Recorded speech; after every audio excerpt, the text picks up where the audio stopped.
This morning I want us to think a little bit about dementia. It's not a happy project, not a happy subject, but there's too much of it going around, as we all know. Various aspects of it, and when it happens to our family, we're pretty devastated. We think that can't happen here, but it does. And I feel like I can speak to you about it because I've walked the walk. My husband was here as a patient for quite some time. When he passed, I worked with the support group for families, and it helped me to grieve my grief, because I certainly was, as I would say to you when it happens, grieve your grief. Don't play like everything's the same. It isn't. Everything is now different. But there's some things that I want you to think about. And maybe this is my own theology, but I'll give it to you anyway. When we're born, we take that first breath. Holy Spirit enters our bodies. But there's also some kind of a little spark that God puts there. We don't know where. Not anything we can ever find.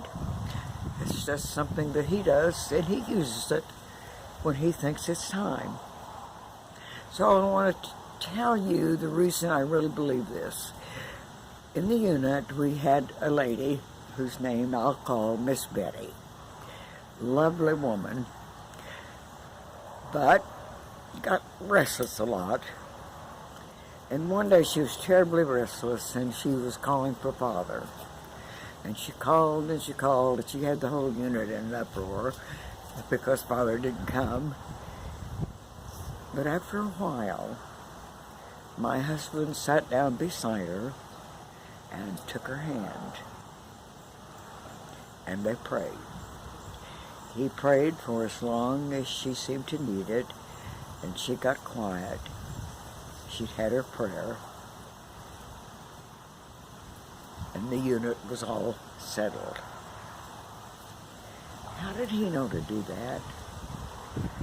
How did he know what she was saying? That little spark somewhere back there that God put.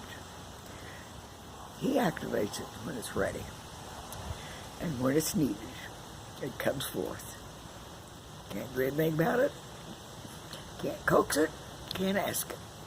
It just happens. And we're grateful. So remember, if you possibly can, when you're going through this, that God is there. He'll see you through it. I promise.